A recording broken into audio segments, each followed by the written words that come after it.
Hi, this is Abhijeet hi this is Jaspreet. आज हम नई सीरीज लेके आए हैं, finance with benefits FWP with Abhijeet Saxena. And with Jaspreet. तो अभिजीत, आज हम कौन सा टॉपिक लेके आए हैं जिससे हम लोग फाइनेंस के बेनिफिट्स लोगों को बता पाएंगे? आज सबसे पहले तो मैं ये बताना चाहूँगा कि हमने ये सीरीज़ क्यों शुरू करी है। तो हमने ये सीरीज़ इसलिए शुरू करी है बिकॉज मैनी टाइम लोग समझ ही नहीं पाते कि क्या क्या फिनेंशियल प्रोडक्ट्स अवेलेबल है मार्केट में और फिर वो इन्वेस्ट ही नहीं करते।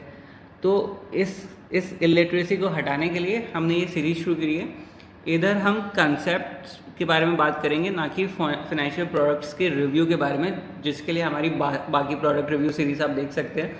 आपकी प्लेलिस्ट में भी आ जाएगा अगर आप हमारा चैनल सब्सक्राइब किया हुआ है आपने तो नाउ मूविंग ऑन टू आज का टॉपिक है डिबेंचर्स। वो अभिजीत, आपने तो सबसे पहले आते ही बहुत बड़ा बॉम्ब फेंक दिया। अब ये डिबेंचर्स क्या चीज़ है यार, थोड़ा वो तो बताओ यार।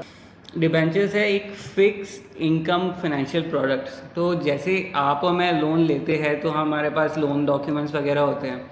कंपनीज क्या करती है, अक्सर वो बैंक वगैरह से तो लोन लेती है, अक्सर वो जनता से भी लोन लेती है, मार्केट से लोन उठाती है। तो वो उठाती है थ्रू इंस्ट्रूमेंट्स कॉल्ड डिबेंचर्स या बॉन्ड्स। ठीक है, तो आप जिस तरीके से शेयर्स आप खरीद सकते हैं किसी कंपनी के तो आपको पार्शियल ओनरशिप मिलती है, वैसे डिबेंचर्स भी आप किसी कंपनी के खरीद सकते हैं। तो आपने उन्होंने जो डेट उठाया है मार्केट से, आप उसके उस डेट के वो बन जाते हैं, आप उनके क्रेडिटर बन जाते हैं, पार्शियल क्रेडिटर।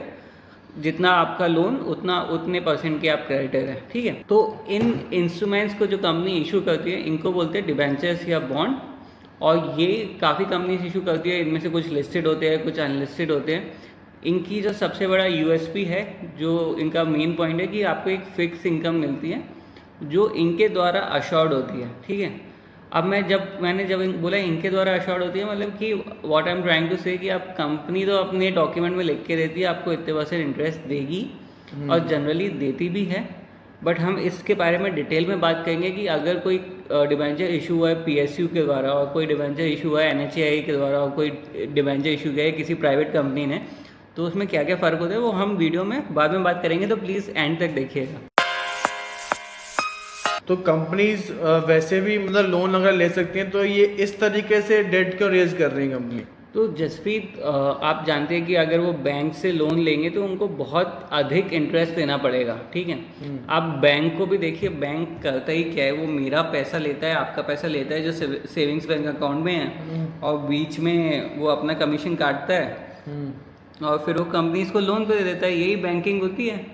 तो कंपनियों ने सोचा कि डायरेक्टली जनता से पैसा उठा ले, तो उसके लिए जो फाइनेंशियल प्रोडक्ट है, उसके लिए जो इंस्ट्रूमेंट है वो है डिबेंचर्स। डिबेंचर्स के through companies are raising money directly from people like us, and they are cutting out the middle man, ताकि मिडिल मैन का कमीशन वगैरह ना उनको देना पड़े। तो ये होता है, इस दैट इज़ वाई कि companies like Reliance and even bigger companies are raising debt through, पैसा उधार पे उठा रहे हैं थ्रू डिबेंचर्स एंड बॉन्ड्स। तो अभिजीत, इन IPO में इन्वेस्ट करने का तो प्रोसेस मेरे ख्याल से बहुत लोग जानते हैं, बहुत लोग ओवर सब्सक्राइब भी करते हैं। लेकिन डिबेंचर्स में इन्वेस्ट करना चाहें अगर हम लोग, क्या हमें बैंक को संपर्क करना होगा या फिर कोई प्लेटफॉर्म्स हैं जिसके ज़रिए हम लोग कर सकते हैं?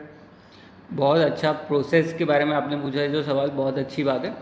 तो जिस तरीके से IPO में आप इन्वेस्ट करते हैं तो जैसा ऑफर डॉक्यूमेंट, तो इधर भी एक ऑफर डॉक्यूमेंट होता है, उसको बोलते हैं इन्फॉर्मेशन मेमोरेंडम। उसमें सारे टर्म्स कंडीशन दिए होते हैं कि किस पर्पज़ के लिए लोन यूज़ होगा, कितने % आपको इंटरेस्ट मिलेगा, इंटरेस्ट आपको क्वार्टरली मिलेगा या मंथली मिलेगा या ईयरली मिलेगा, सिंपल होगा या कंपाउंड होगा, कंपनी की फाइनेंशियल हालत कैसी है, प्रॉफिट में है कि लॉस में है, पिछले 3 साल से कितना रेवेन्यू हुआ है, and lot of other stuff is there in the information memorandum.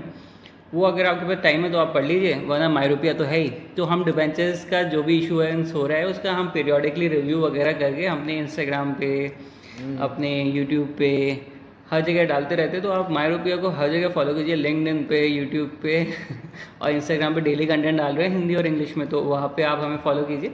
तो आप अवेयर रहेंगे कि क्या कंपनी क्या डिबेंचर इशूएंस लाई है, कितने % आप इंटरेस्ट कमा सकते हैं, कितनी आपकी पैसिव इनकम हो जाएगी फिर। तो उसके लिए माई रुपये को फॉलो कीजिए। तो अब आ जाते हैं प्रोसेस पे वापस। तो प्रोसेस में क्या होता है कि ऑफर डॉक्यूमेंट इशू होता है, फिर for a certain period of time आप जाके उसको सब्सक्राइब कर सकते हैं।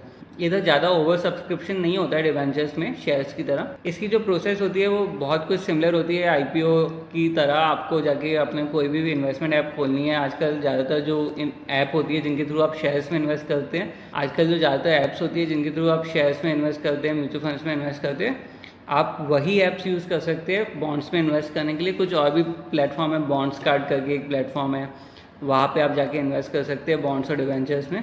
तो there are many platforms through which you can invest in bonds and debenture, और इसकी process is very similar to IPO. आप ऑफर डॉक्यूमेंट देखिए, वो पढ़िए, उसके बाद अपना पैसा ट्रांसफ़र कीजिए। अगर जनरली तो इसमें ओवर सब्सक्रिप्शन नहीं होता तो आपको अलॉटमेंट हो जाना चाहिए, और अलॉटमेंट एक बार हो जाएगा तो आपको डिवेंचर्स और शेयर आपके अकाउंट में, आपके डीमेट अकाउंट में उस तरीके से आ जाएंगे जिस तरीके से शेयर्स आते हैं, उसी तरीके से बॉन्ड्स या डिवेंचर्स भी आपके डीमेट अकाउंट में आ जाएंगे। और जब ये सब हो जाएगा तो उसके बाद क्वार्टरली आपको आता रहेगा इंटरेस्ट, या अगर ईयरली है तो ईयरली आता रहेगा। वो सब्सक्रिप्शन वो उस पर्टिकुलर डिवेंचर पर डिपेंड करता है, और उस हिसाब से आपको इंटरेस्ट आता रहेगा। और लास्ट में जब टेन्योर ओवर हो जाएगा, जनरली इनका कभी 3 साल का होता है, 5 साल का होता है, 7 साल का बाद होता है, तो उसके बाद आपको प्रिंसिपल भी वापस आ जाएगा। कुछ में आपको क्वार्टरली पीरियोडिक प्रिंसिपल का भी रीपेमेंट होता है, कुछ में बुलेट रीपेमेंट होता है प्रिंसिपल का।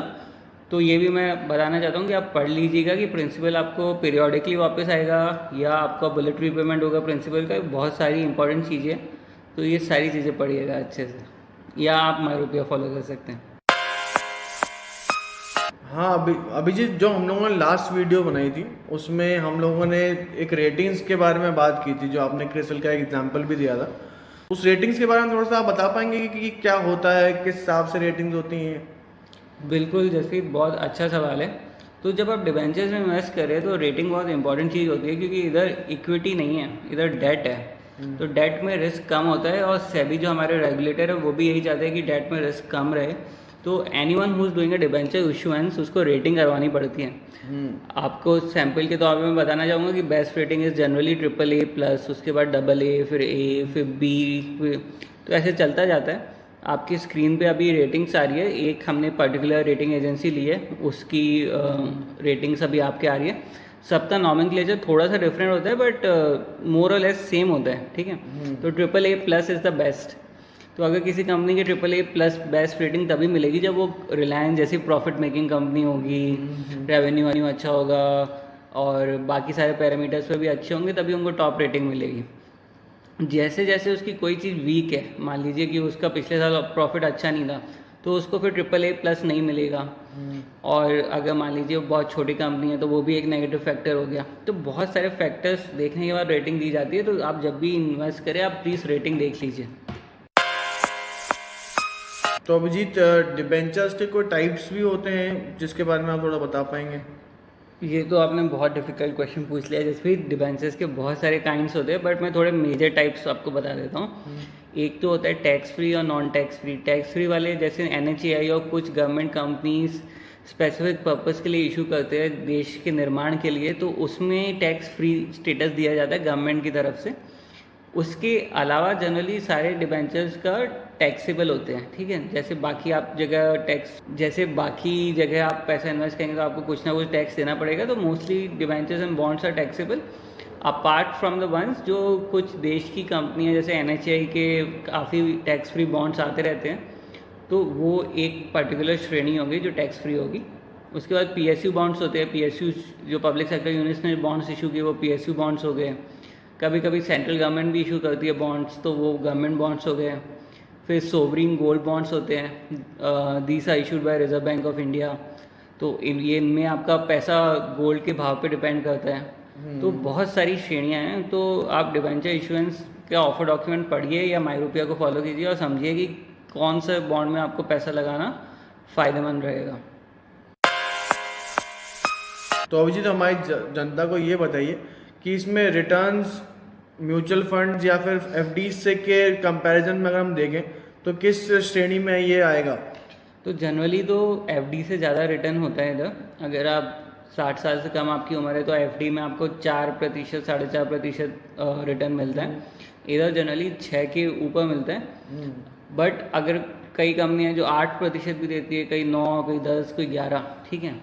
बट ये ध्यान रखिए कि जनरली अगर कोई कंपनी बहुत ज़्यादा इंटरेस्ट दे रही है तो शायद उसकी रेटिंग, क्रेडिट रेटिंग अच्छी नहीं है। अब क्रेडिट रेटिंग अच्छी नहीं है तो उसको इन्वेस्टर शायद कम उसमें इन्वेस्ट करने की पॉसिबिलिटी, प्रोबेबिलिटी कम हो जाती है।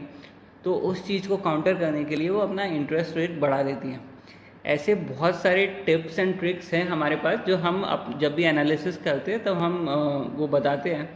तो जब भी हम कोई बॉन्ड डिबेंचर इश्यूएंस आएगा हम उसका एनालिसिस करके आपको बताएंगे कि वो इन्वेस्ट करने लायक है या नहीं हमारे अकॉर्डिंग। तो अभिजीत, इसमें आपने बताया कि जो जिसकी रेटिंग कम है वो इंटरेस्ट थोड़ा ज़्यादा देते हैं, तो हम लोग शॉर्ट टर्म में अगर चाहें तो इन्वेस्ट कर सकते हैं।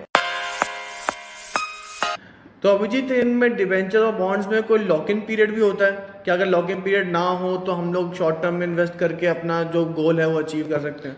तो उसके लिए जसप्रीत जनरली तो लॉक इन पीरियड नहीं होता है और इन डिबेंचर्स को आप कभी भी सेकेंडरी मार्केट में बेच सकते हैं, ठीक है। Most of the debentures are listed, ठीक है। तो वो लिस्ट हुए तो आप उसको किसी और को बेच सकते हैं, ठीक है। और ये बहुत इंपॉर्टेंट है कि जब आप बेच रहे हैं तो आप उस समय से देख लीजिए कि आपका कितना टैक्स वगैरह आपको देना पड़ेगा अगर आपको, क्योंकि कई बार क्या होता है बॉन्ड्स और डिबेंचर्स का मार्केट में सप्लाई और डिमांड के बेसिस पे प्राइस इंक्रीज या डिक्रीज होता रहता है, ठीक है। आपने शायद 100 रुपये का बॉन्ड खरीदा हो जिसमें 7% इंटरेस्ट मिल रहा है, बट फ्यूचर में ये हो सकता है कि वो कंपनी का बॉन्ड की वैल्यू 100 रुपये से अधिक हो जाए। अब मैं दर्शकों को समझाऊंगा कि 100 रुपये से अधिक क्यों हो जाएगी उसकी वैल्यू। उसकी वैल्यू का ये कारण हो सकता है कि जो 7% रिटर्न है, हो सकता है कि आरबीआई ने जैसे लिक्विडिटी ख़त्म कर रहा है अभी, ठीक है, पैसा मार्केट से निकाल रहा है, तो अब आपको इतना अच्छा रिटर्न शायद बैंक या कहीं और इन्वेस्टमेंट ऑप्शन से ना मिले। तो उस वजह से जो चीज़ आज से 2-3 साल पहले इशू हुई थी जब बहुत मार्केट में लिक्विडिटी थी, अब अभी भी वो तो 7% देती रहेगी जब तक उसका टेन्योर है। तो उस कारणवश बॉन्ड्स का कभी मार्केट में लिक्विडिटी के हिसाब से ऊपर नीचे प्राइस होता रहता है। तो आप जब बेच रहे हो तो आप देख लो कि आपको कितना कैपिटल गेन्स वगैरह हुआ है एंड अकॉर्डिंगली बेचो अपना पूरा टैक्स कैलकुलेशन करके। तो हम लोगों ने इसके ऊपर डिस्कशन तो कर लिया अभिजीत, मतलब डिबेंचर्स के बारे में मुझे और मुझे लगता है कि जनता को भी पूरा समझ में आ गया होगा। लेकिन अब मुझे बस ये बता दीजिए कि कौन वो सूटेबल लोग हैं जिनको डिबेंचर्स में इन्वेस्ट करना चाहिए? वैसे तो कोई भी कर सकता है डिबेंचर्स में, बट जो लोग फिक्स इनकम देख रहे हैं, पैसिव इनकम चाहते हैं और जिनके पास बहुत अधिक पैसा है और वो थोड़ा पैसा कहीं ऐसी जगह पार्क करना चाहते हैं जहाँ पे उनको अच्छा इंटरेस्ट मिले, तो वो डिबेंचर्स में इन्वेस्ट कर सकते हैं। अब डिबेंचर्स भी बहुत सारे हैं, तो जिनकी रेटिंग हाई हो उनमें इन्वेस्ट करना मैं रिकमेंड करूँगा, और जिनमें लो रेटिंग है उनमें इन्वेस्ट ना करिए, वो मैं आपको रिकमेंड करूँगा। ये था हमारा फाइनेंस विद बेनिफिट्स का पहला एपिसोड। होप आपको अच्छा लगा हो, आपने डिबेंचर्स के बारे में बहुत कुछ सीखा हो। आज अभिजीत ने बहुत अच्छी तरीके से समझाया। तो मिलेंगे आपसे नेक्स्ट एपिसोड में। तब तक के लिए स्टे ट्यून्ड। अभिजीत, कुछ कहना चाहेंगे एंड में? MyRupiya is a startup recognised by the government of India DPIT department. तो each like share and subscribe matters. हम जैसे स्टार्टअप को आप प्लीज़ लाइक शेयर और फॉलो कीजिए, तभी तो देश में विकास होगा। AJS out.